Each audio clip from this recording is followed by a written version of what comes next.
Good evening, good evening. Welcome to another episode of Sunday Night Magic. Hello, everyone. My name is Javi, and tonight we're going to be doing something very devious for today's episode. So, wait, let me get this out of the way. All right, and I can't see. So, all right, good evening to everyone that's made it to the show. Welcome to Sunday Night Magic. My name is Javi, and today we have a very special episode that is very near and dear to me. So, we are continuing my series of commander recommendations, and we're going to be doing another color pairing today, which is something of a bit of a pet project for myself that I've really come to enjoy, especially most recently with one of the new D&D commander decks that came out. So I'm going to try to go through all of the comments as they're coming in through the episode. But basically, we're continuing the series. I believe this is already the fourth. We've done Boros, we've done Demir, Simic, and today we are going to be covering my top 10. There we go. Top 10 RAKDOS commanders. So before we get started, just a little bit of a shout out here to the sponsors on the side of the screen. So Cardcore, my personal project for people that are looking for Magic singles. Look up Cardcore on Facebook. I'll definitely add you to our group chat where you can purchase Magic singles at very cheap prices. And then also our other one here, right here in the bottom, the Guild of Mages. So for people that are looking to order cards from the US, specifically from Card Kingdom, you can reach out to the Guild of Mages. Let them know I sent you. They'll help you out. All right, sponsors aside, and we all know what the topic is today, but just to give you some caveats that, again, the commanders that I'm going to be talking about are specifically black and red. That we're not going to be doing three colors, or we're not going to be doing mono color, especially like mono partners. This is really focused on commanders that have the identity of black and red, and pretty much, it fits into like one theme. Rakdos is, I think, one of the most underrepresented colors really in Magic, that it just does one thing. And it does it really well, though, which I enjoy. I consider this a very high difficulty color pairing to work with. And, hopefully my top 10 here, again, this is my personal opinion. If you disagree, if you don't like the order, if there's something I missed out, please, comment below, let me know. But actually, speaking of which, let's touch some comments. Oh, all right. We already have Chum online. Ange Falkenrath. Yes. You know what? She's on the list. We'll touch that a little bit later on. And yes, the impossible to pronounce. Thank you for sharing this. If no one else, or if no one's familiar with this, this is a Magic the Gathering character that has the longest possible name ever. I'm not even going to try to pronounce it, so skip that. All right, so going to the topic, we are going to be covering my top 10 Rakdos commanders. The Rakdos is another guild that was introduced in the Ravnica block of Magic that introduced the cult of Rakdos. Initially, they were just supposed to be a bunch of like trouble starters, that they're just, vandals, and they're running amok in the whole city of guilds. But later on, they're fleshed out and given more of like this whole theater dark carnival theme, so it does play a little bit better. It's kind of hard though to justify that, how can you cause mayhem and hide and run away when they know they just have to go look for you at the circus? So I don't know why they decided to go that way, but at the same time, the whole pleasure is pain kind of leans towards the whole Hellraiser theme, which I really love. So thematically, Rakdos is perfect, and everything in their artwork and theming is always gore related. So, in no surprise, majority of what you're going to be seeing here are what would essentially be the bad guys of Magic. So, in the words, or to paraphrase the great poet Razor Ramon, bad times don't last, but bad guys do. So let's move on to number 10. Number 10 is a new creature that just came out in the new D&D set. And this is Orcus, Prince of Undeath. So Orcus is 4 to cast, So that's two of any color, a black and a red. And X. We'll get into X later on. So for those that are not familiar, you're allowed to pay excess over the 4. So Orcus is essentially a 5/3 flying trample, which means it can just power through little blockers, and he is a demon.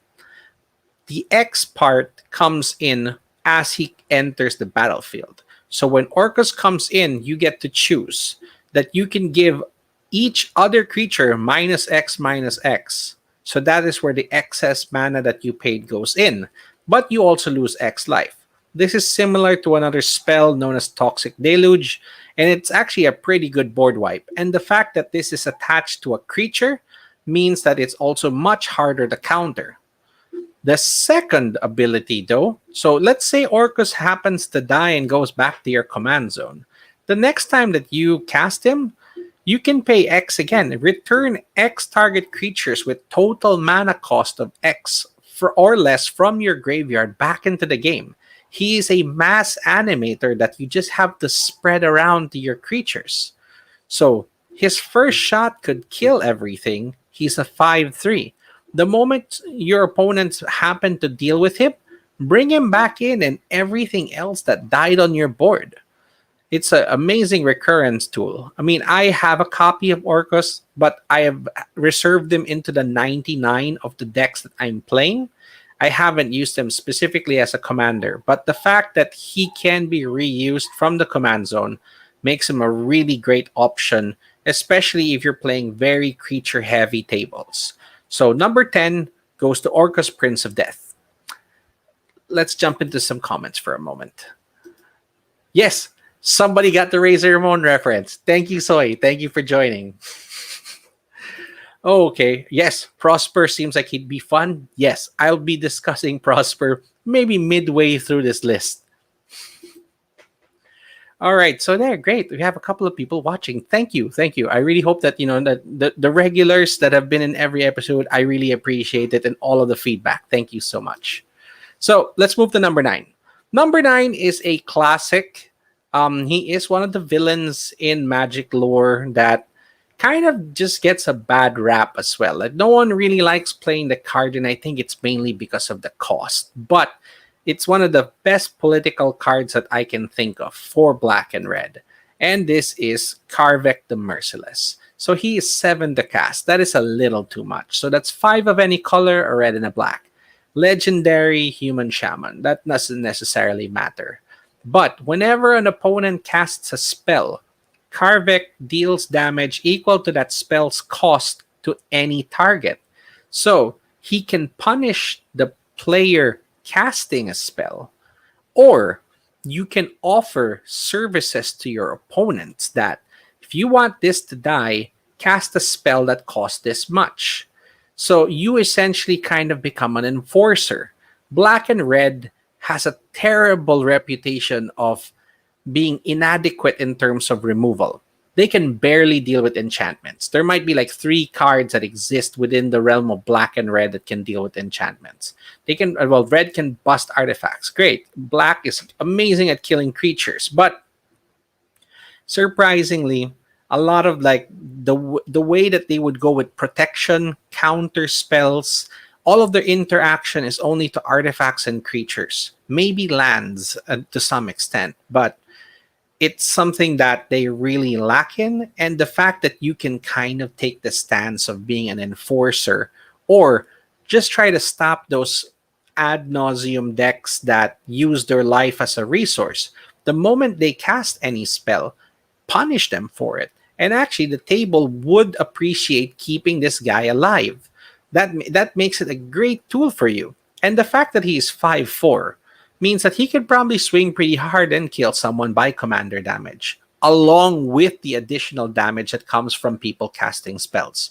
It's not like your opponents are never going to cast a spell. So he makes up for it, and you can technically choose any target. So even if your opponents are worried that, oh no, if I cast something, you're going to hurt me. Like, no. Cast your spell. I'll target someone else.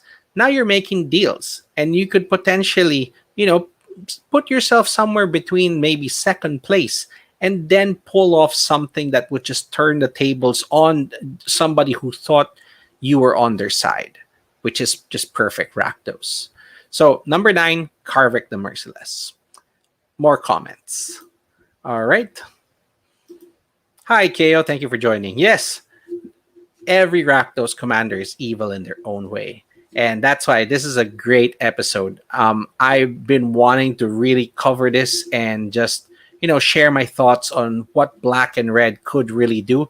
And, you know, you're going to see later down the list just how bad it can get.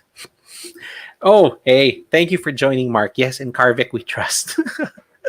It's a great enforcing tool that I've seen in action. And although it may not necessarily be like a fast deck, it's one that people are very afraid of. So you really have to play a specific way in that you get the table's trust.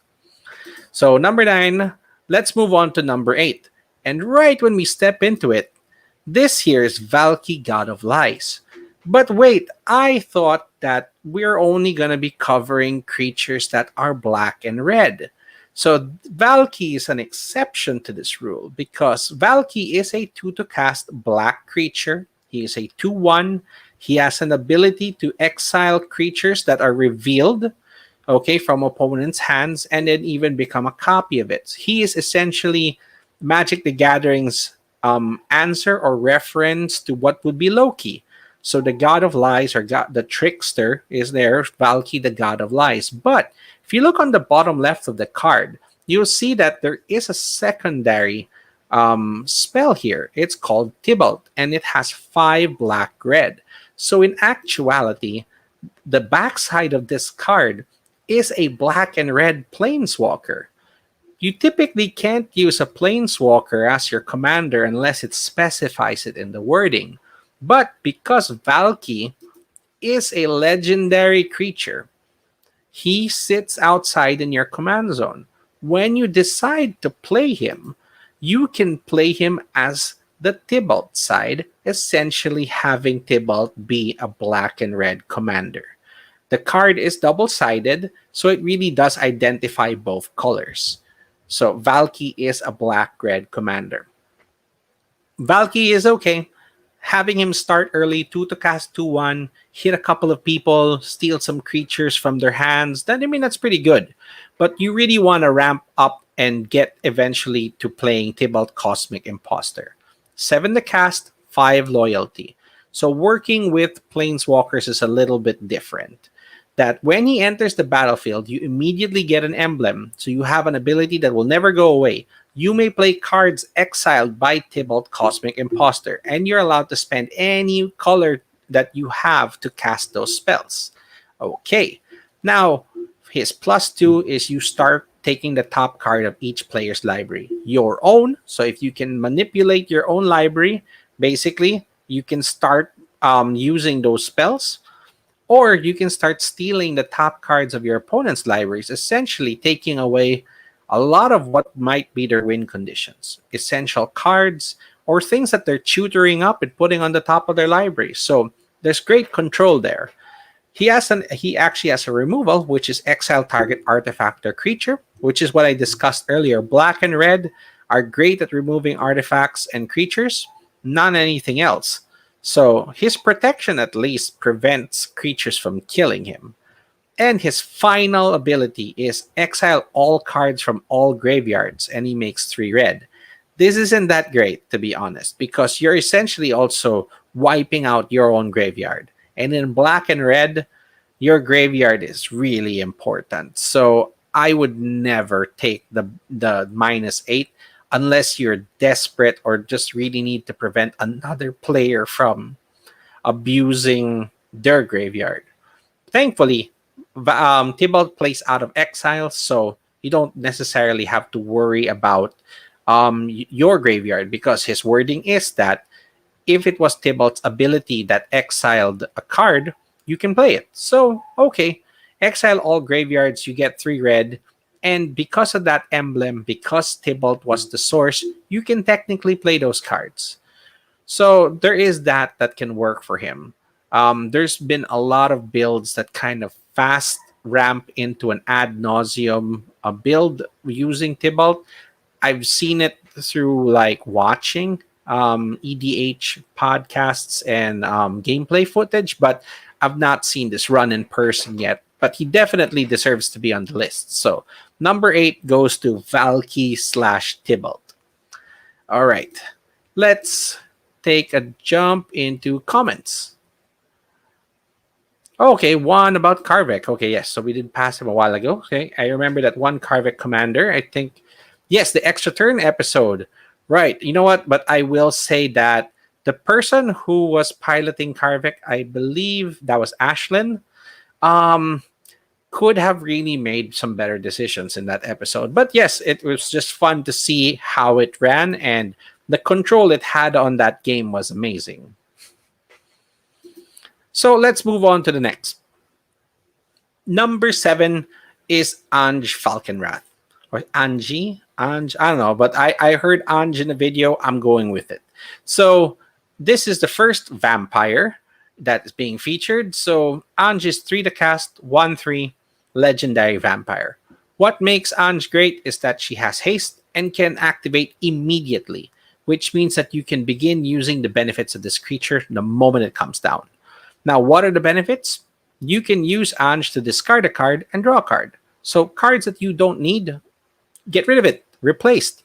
Or if you're trying to fill up your graveyard for some kind of ability, it works really great too. And if you just so happen to discard a card that has the ability of Madness, you get to untap Ange and essentially use the ability all over again.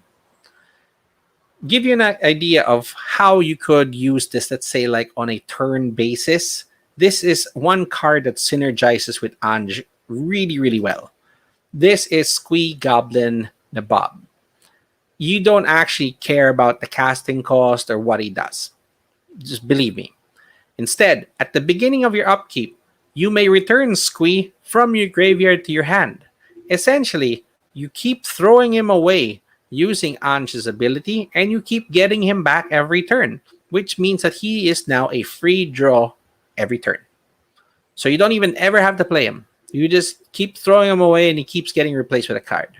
That's great fuel for a black-red deck because one of the things that they would possibly do is run out of cards. So netting one card every rotation is pretty good. So that's something to consider.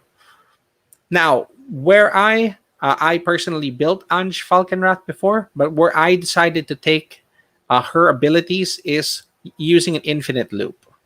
And this one is very hard, or well, it's difficult to explain how it works. But essentially, this is one of the original broken combos that came out in Magic back, I think, maybe in the late 90s towards the 2000s, that one of the first infinite combos that was almost impossible to stop. There are answers to it now, but I present to you the World Gorger Dragon and Animate Dead. I am one of the, I don't know, one of the proponents of, I put this in every deck I have that runs black and red. People hate me for this, but it is an amazing combo.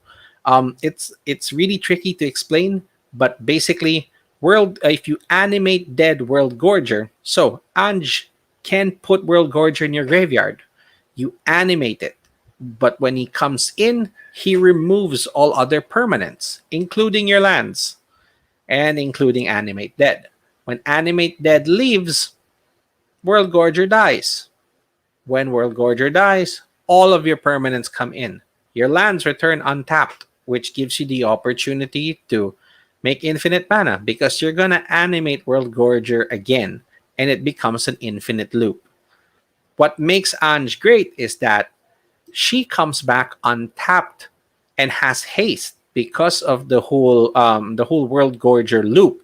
If you have a single card in your hand, you can continuously discard and draw. You're drawing your entire deck and you have infinite mana. All you have to do is just put one other creature for Animate Dead to target so that you stop the infinite loop. You have infinite mana, and you can just maybe use some spell that uses X damage to kill all of your opponents at the same time. I've pulled this off several times, but although the World Gorger Animate Dead combo is really a glass cannon, it can fail miserably, but it also can come out of nowhere considering its cost. So this is number 7, Anj Falconwrath.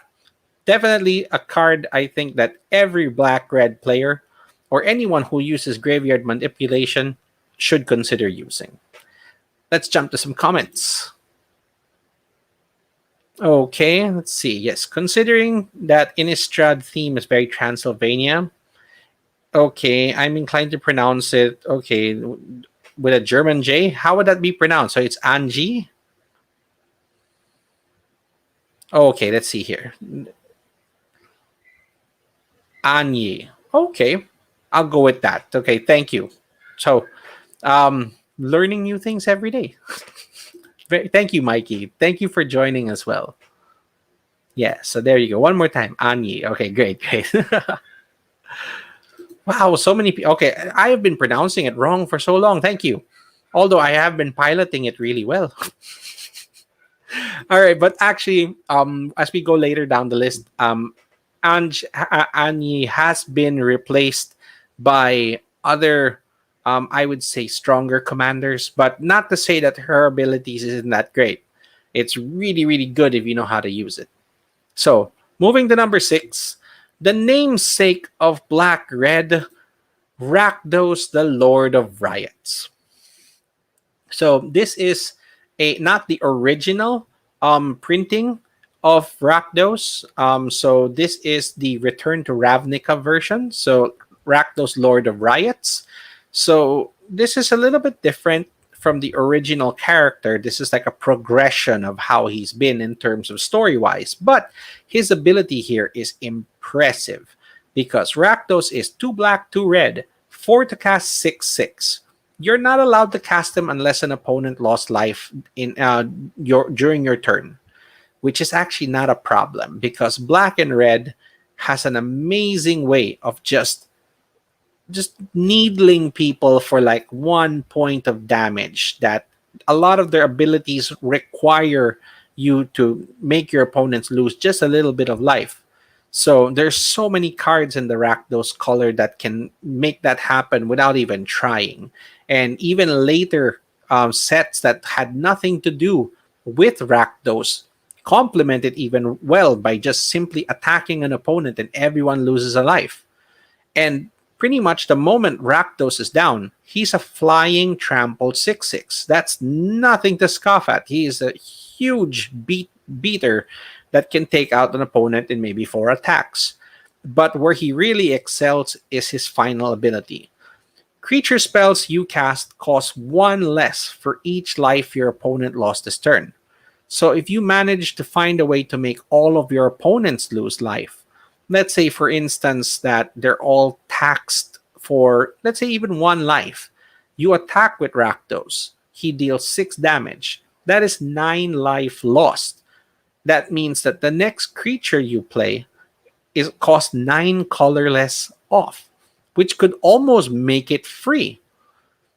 Amplify that damage even more, you're guaranteed to make at least 0 colorless payment. And there are a lot of great creatures that exist in Magic that have no color affiliation. Take a look at these two, for example. Blightsteel Colossus costs 12. You can deal 12 damage and make him 0. He is an 11/11 trample infect indestructible, which would pretty much one-shot anyone. Ulamog the Infinite Gyre is 11. And if you cast him, you get the Destroy Permanent trigger. He is indestructible as well. So Rakdos can enable you to put down some of the biggest, baddest creatures in Magic lore. And you actually are casting it. You're not cheating them in, which is impressive. And you get the benefits of doing it. And the fact that these are almost unkillable, they're indestructible. If you find a way to deal with them, they actually shuffle back into your opponent's library, which means that the Rakdos player can recover those cards and just simply cast them again. So that's why Rakdos made it on this list. I have played against one Rakdos Lord of Riots deck and have seen the potential that this can do. Even if they're playing colored creatures, they take away all of the colorless part of it. It's still really cheap to cast and can become an immediate nightmare to everyone on the table. That's the only drawback, though. You immediately become the main enemy of the table when you play something like this. So you got to be careful. So that's number 6, Rakdos Lord of Riots. Let's jump into some more comments. I see 2 more that showed up here. Yeah, okay, yeah, I still hate this deck. Yes. And Free Eldrazi. It's unbelievable that Rakdos was printed and then later followed by the Eldrazi. Like, how could they not have seen what they created? But, being restricted to black and red, which I did touch earlier, has its problems. But at the same time, there's just, the high level of difficulty and the rewards of running a black red deck are just something that you cannot recreate with other colors.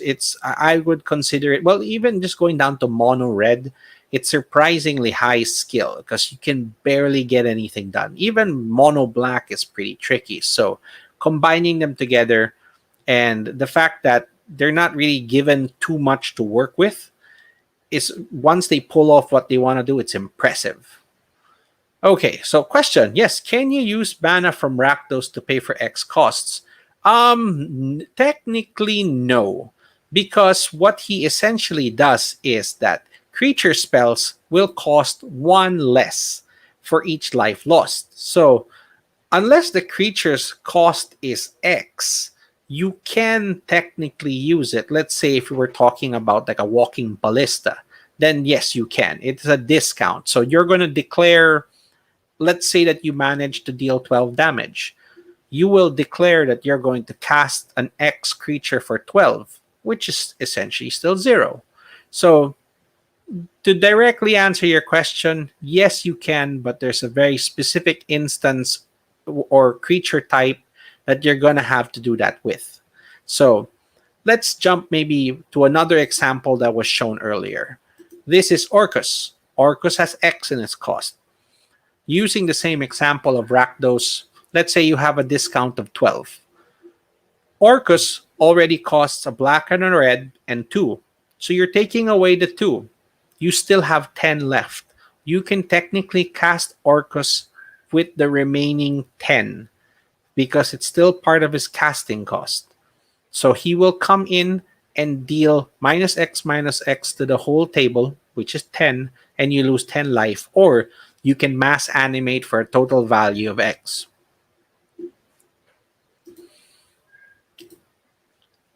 Got you covered. Thank you for joining too.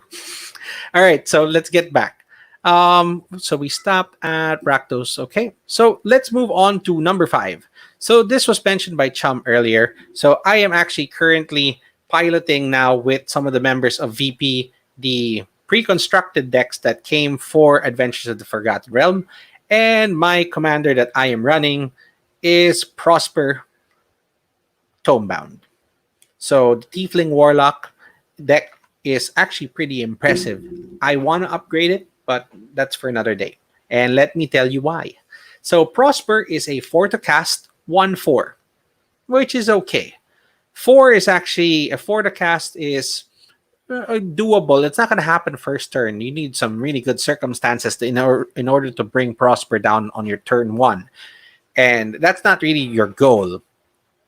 Tiefling Warlock, there's no Tieflings were just introduced, so tribal Warlock, not really. But a 1/4 death touch is great because you don't even need to attack with him. He makes for a great blocker that can kill anything. So attention towards you immediately goes away. But where Prosper really shines is his next 2 abilities. Mystic Arcanum says that at the beginning of your end step, exile the top card of your library. Until the end of your next turn, you may play that card. So the ruling goes with the card. So even if Prosper dies, you can still play that card until the end of your next turn, which is essentially like you drew the card. If you don't like it, you can even just leave it out there. So He's actually a draw engine in disguise that people don't realize. What's more is his second or third ability, Pack Boon.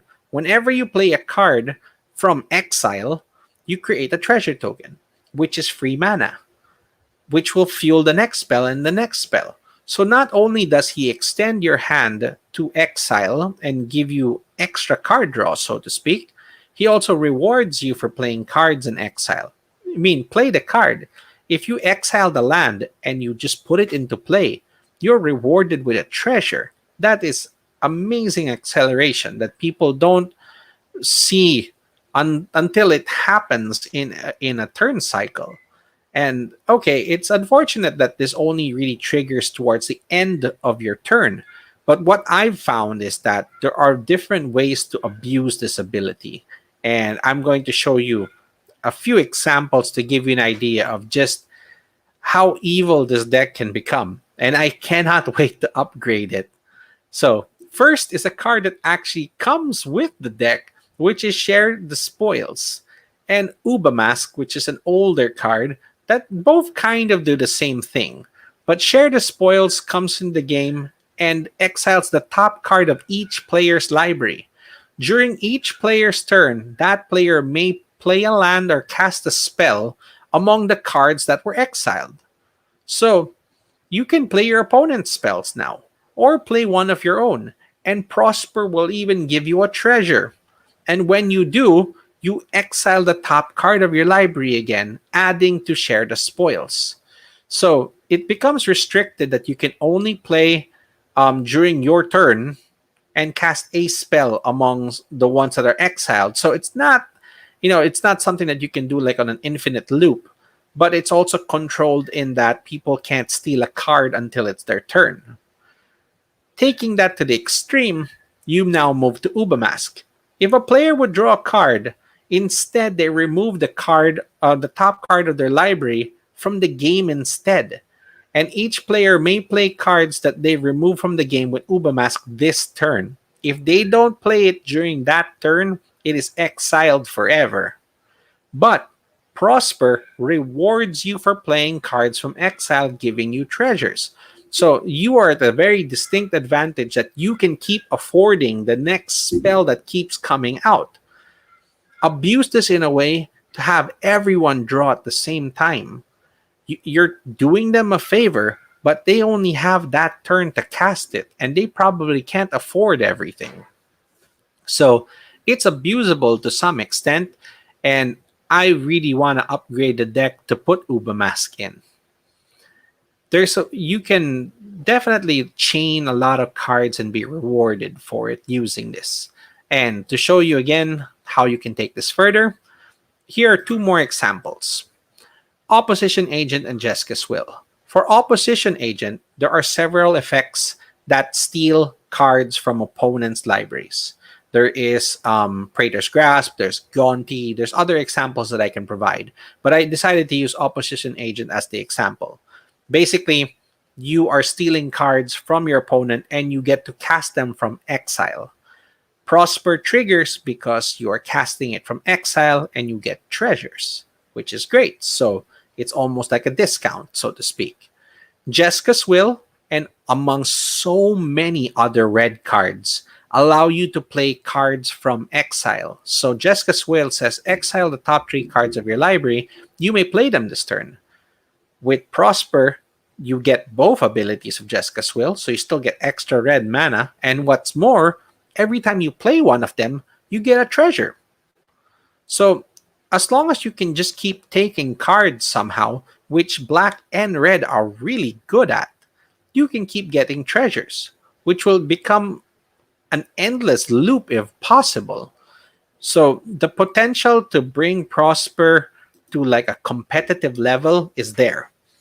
And he is I would say, a very incognito commander. 1/4 Death Touch. It doesn't really look like he's doing anything, but him just standing there and you taking out a card of your library every turn is actually like almost breaking parity with all other players. And the fact that the card is in exile and not in your hand even protects the card from any other effect. even if Prosper is removed, it's the card itself still has that ability on it that until your next turn you may play that card. So there's really no drawbacks to using Prosper except that, if a really high cost card gets exiled and you don't have enough mana to cast it, okay, that might be a problem. But at 4 to cast, by the time you put him in, you should be able to afford whatever comes out. So if you haven't tried playing him, if you do not have the pre-con to test it out, I highly suggest it. I've been enjoying running this deck, and the rest of the VP team have not enjoyed playing against it. So, number 5, Prosper Tomebound. One comment, okay? Okay. Tiefling Warlocks, especially when the patron is the Fiend, are fun. Okay, yes. D&D wise, playing Warlocks are great. I've played a Bard Warlock combination already, so they're very interesting characters, especially the whole pact that they can either have like the Pact of the Chain and be connected to a creature and such, or to like a deity of some sort. So it's very interesting, and I agree. How it's translated to Magic is a little thin right now. They need to make more Tieflings and more Warlocks, maybe, in order for it to have more gravity and meaning. But as the card stands, Prosperous abilities are great. So let's move on to number 4. Number 4 is another one that I'm going to have a lot of difficulty explaining, so allow me to ramble on for a while. This here is Grenzo Dungeon Warden. Originally introduced in the Conspiracy set, the version you have in front of you here is the 25th anniversary version, but that Conspiracy logo is still there in the middle of the card. So Grenzo is a goblin, which is interesting. Black-red goblins themes do exist, coming from the Lorwyn set, and typical red goblin, even down to like the Khans of Tarkir introduced black, red, white, or Mardu goblins. So there are still some crossovers there. And this is another commander with X, which is very interesting. So if you take the X aside and just pay 0 for it, you essentially play a black and a red, and you have a 2/2 legendary goblin rogue. Grenzo can come into the game with additional +1/+1 counters if you're willing to pay more when you do X. That will come into play later on when I explain his abilities. Now, his primary ability says that you can put the bottom card of your library into your graveyard. So typically, you don't really know what's on the bottom of your library. There's not that many cards in Magic that manipulate that. But, this is something that is very, I would say, left field. This is one of those obscure abilities that if you play it right, you could break the game, which is what this deck is really known for. So you're going to put a card into your graveyard from the bottom of your library. And if it happens to be a creature, and if its power is less than Grenzo's, it actually goes right into the game. It's free cast, basically. So you can actually pay a little bit more to make Grenzo bigger so that you can get free creatures. What I've typically seen is that if you really want to run it efficiently, you maybe want to put him down for like 1. So make him a 3/3. And what this deck is really known for is usually known as the Doomsday deck. So Doomsday is a card that was introduced again way back into like the Weatherlight set of Magic. This is again the 25th anniversary edition. Basically, search your library, your graveyard for 5 cards, and you get rid of the rest. They're all exiled. And those 5 cards become your remaining library, and you lose half your life. In a game of Commander, you don't really particularly care about your life. So you're just trying to get Grenzo out and Doomsday as soon as possible. And you want to arrange 5 specific cards and flat out win. What are those 5 cards? There are different variations to it. And one example that I can present to you is known as the Snoop combo. So this is Conspicuous Snoop. And basically, he allows you to play with the top card of your library revealed. So on the next turn, let's say you manage to put him in, or if he was in your hand when you did Doomsday, his second ability says that you may cast goblin spells from the top of your library. And then, as long as the top card of your library is a goblin, that he has all of the activated abilities of that goblin. So, if you manage to put the Snoop in play and have Kiki Jigi Mirror Breaker on the top of your library, his abilities are as follows. Create a token copy of a non legendary creature. That token has haste, sacrifice it at end of turn. Assuming that the Snoop has no summoning sickness, he has the ability of Kiki Jiki. He is not legendary, so you can tap him to make a copy of himself. The copy has haste. Tap it to make a copy of himself. Tap the copy to make a copy. Tap the copy to make a copy. So you essentially make infinite number of Snoops all tapped since they were copying each other. Okay? Now, all you have to do is find a way to maybe draw a card or just manipulate the top of your library really quickly and then switch it over to either Mog Fanatic or something like Sling Gang Lieutenant. Because Snoop now can copy their effects, which are sacrifice a goblin, target opponent loses one life, or deal one damage to target creature or player. All of those tap Snoops can now sacrifice themselves and just shoot all of your opponents, essentially being an infinite damage combo. So Grenzo Doomsday is a little tricky to put together, but the fact that there are different 5 card piles that you can create does provide some flexibility, and it's actually a pretty powerful deck. The speed at which it runs, considering that Grenzo is essentially only 2 to cast. And you can kind of even cheat this in by, if you put him at 3, and let's say that you do have a specific creature that you want underneath your library from the 5 cards that you set up with Doomsday, put him right in, and it's cast uncounterable. It just comes in. So I think that I've only seen a Grenzo deck run once, and I've been purchasing the pieces to try it out myself for quite a while, but I've never gotten around to building it. But Doomsday decks are very high risk, high reward, and this is probably the most efficient version of it. So number 4 goes to Grenzo Dungeon Warden. Let's move to number 3. Number 3 is one that it's a little difficult to deal with, but it moves up on the list because of just how much potential it can bring into the game as well. This is one of the sneakiest builds for black and red. This is Sancha, Sleeper Agent. So she is a 3 to cast 5/5. That's actually amazing, but there's a catch. When she enters the game, you actually give control of Sancha to another player, and she has to attack every turn but cannot attack you.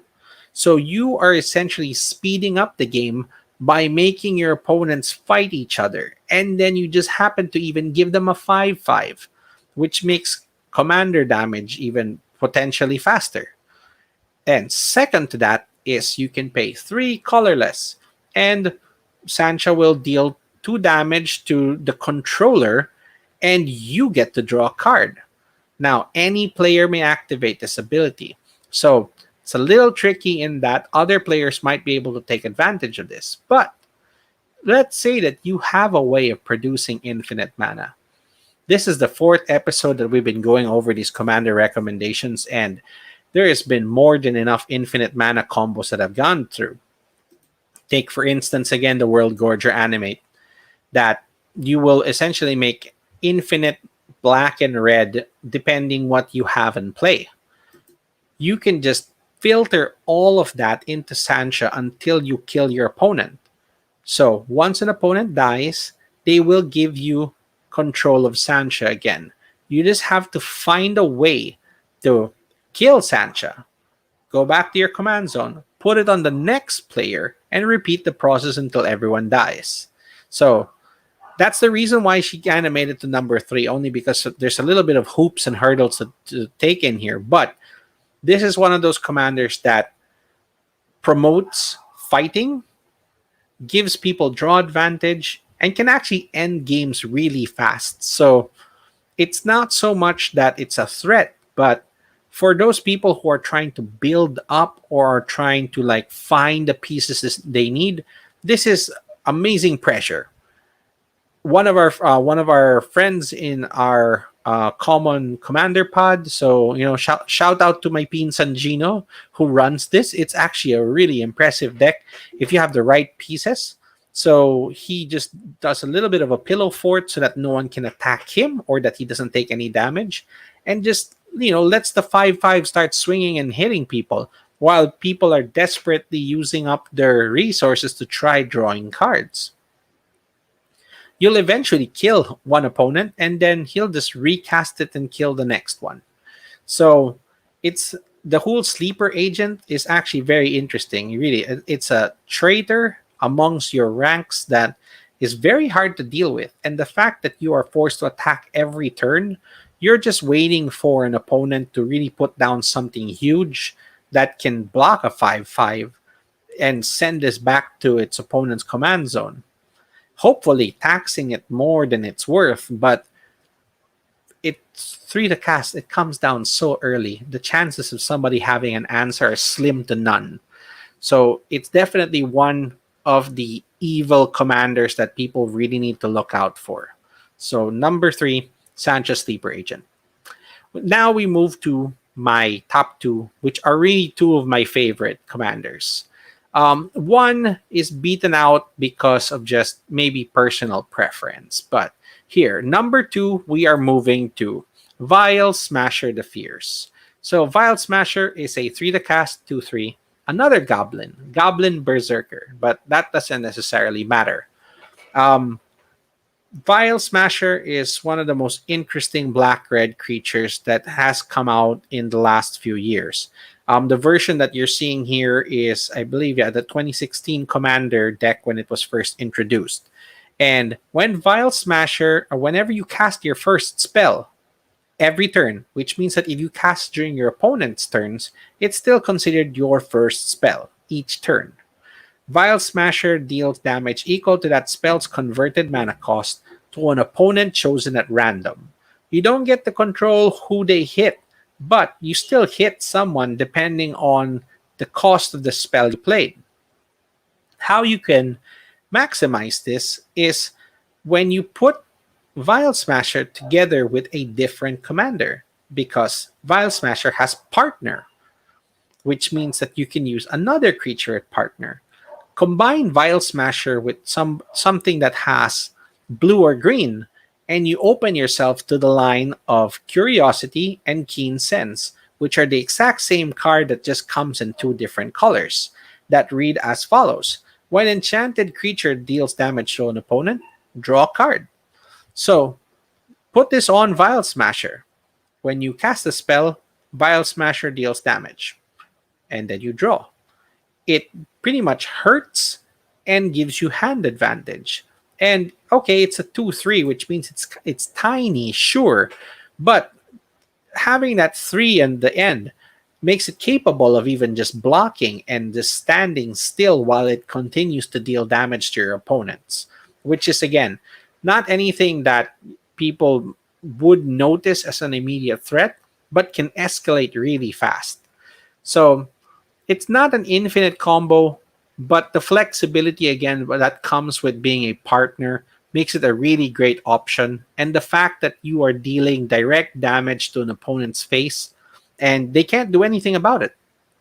It just gets triggered by playing spells. That's, again, it breaks parity and it's broken. Really broken as F. If you know how to abuse it, let's say with extra turn spells that cost so much, or even if you're using free spells like a Force of Will, which costs 5, you're still hitting someone for 5 in the face, which does add up eventually. So usually the decks that use Vile Smasher are control builds, and black and red aren't really a control color. It's the flexibility that comes with the partner that makes him a very viable option. So number 2 goes to Vile Smasher. Number 1 is a commander that is very near and dear to me that I've been trying to build multiple variants of. last week when we covered Simic, we looked at Uro, the Titan that essentially was an infinite mana outlet in disguise. In that, if you did not pay for its escape cost, it would keep dying. So in black and red, it's the exact same situation, but with so much more pain attached to it. My number one goes to Croxa, the Titan of Death's Hunger. Croxa is 2 to cast, a black and a red for a 6/6, which is huge, but you're pretty much not really going to keep Croxa in play. Because if you did not escape it from your graveyard, it will die. Let's talk about that a little later on. But when Croxa enters the battlefield or attacks, so if you do keep it, okay, you can look at the attack, but let's skip that.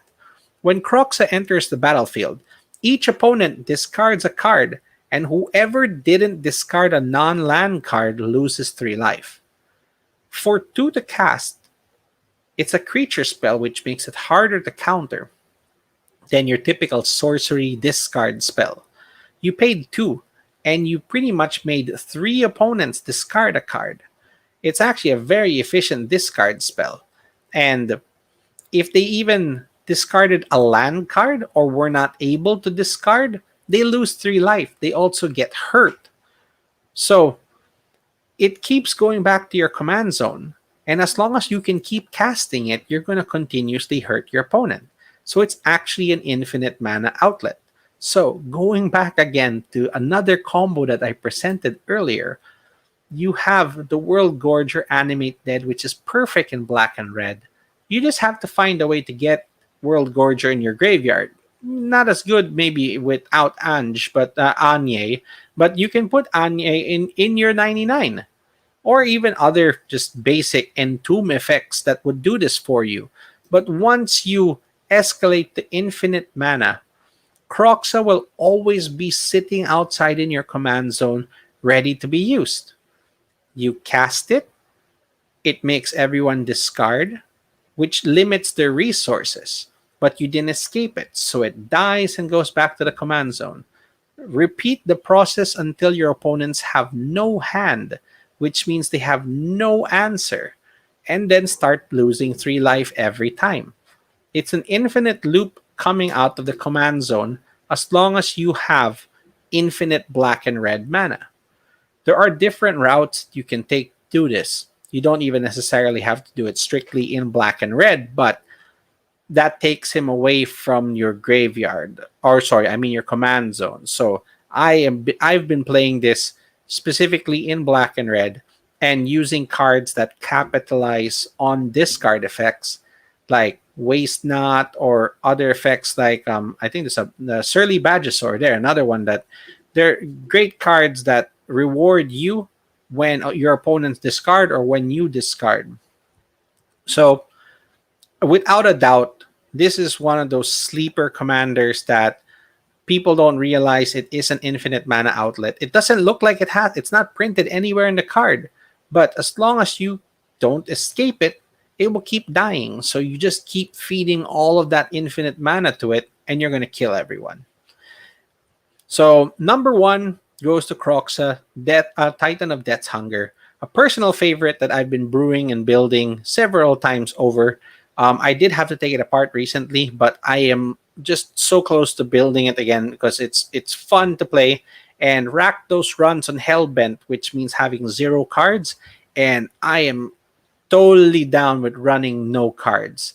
It is a play strategy most people are not comfortable with, but I don't know. I've always been in that situation, and maybe I just really overcommit my hand of cards, but sometimes it just comes out of nowhere and no one can do anything about it.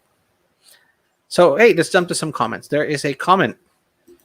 Hey, thank you, Chum. I'm really happy that you enjoyed the episode. Great. Okay, wait. So hate that. Who is this? Who is using the VP account? Please. I must know who hates Croxa.